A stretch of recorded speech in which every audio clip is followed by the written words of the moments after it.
That's Anastasia Amoroso and Nicole Webb joining us here at Post 9.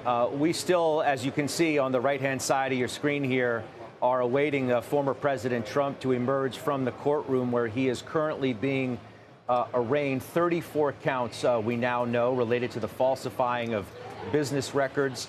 He has pled not guilty. We saw a still photo from inside the courtroom as live cameras are not allowed in. We just have this one in the hallway here. In the meantime, I'd like to go to Eamon Javers, who's down in Washington, D.C. for us, thinking about all of this, how it might be playing in the nation's capital and what may happen now. Eamon.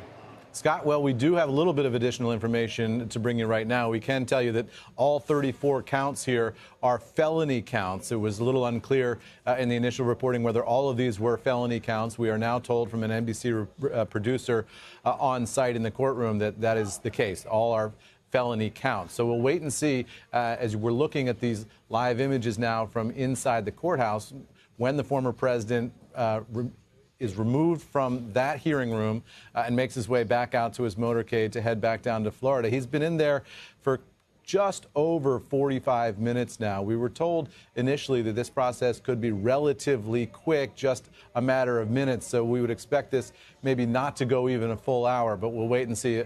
All of this is unprecedented. There are security concerns. There's a robust legal team on both sides here. You can imagine everybody will want to have the opportunity to say their piece inside the courtroom, and we'll find out about all of it when they emerge from there. But we're monitoring that for you, Scott. But we can tell you that as of right now, all 34 counts are felony counts. Scott, back over to you. Back to you, certainly as necessary. It's been a bit of a spectacle. A couple handfuls of blocks from the New York Stock Exchange today outside that courthouse where our Contessa Brewer has been since early this morning. Now, Contessa, you await former President Trump's departure. Just give us an idea of what the scene is like now.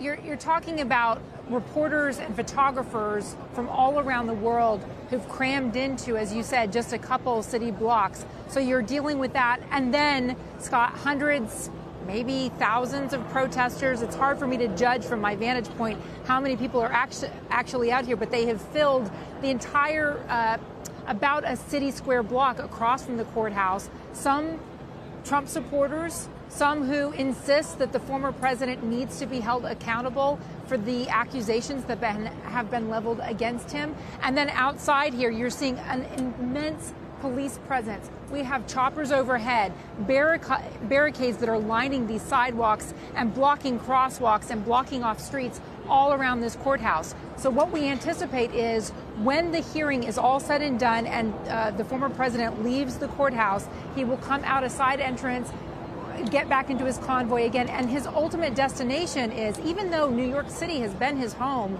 for so many decades, he now considers his point of reference Florida. So he'll head back down to Mar-a-Lago and has scheduled a news conference there, reportedly with friends by his side, one of them Marjorie Taylor Greene, who we saw show up at this park earlier today.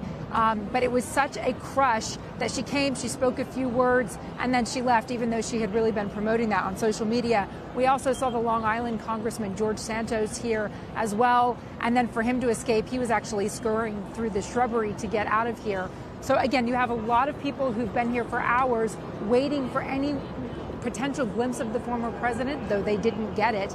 And then now, again, waiting to see whether he'll come out, whether he'll address reporters as well in that hallway that we saw a little bit earlier. And as Eamon laid out, we're still waiting on news of the indictment itself. We know that there were 34 felonies for falsifying business records and for conspiracy as well. But we'll continue to wait and watch this scene down here, as you said, just blocks from where you are.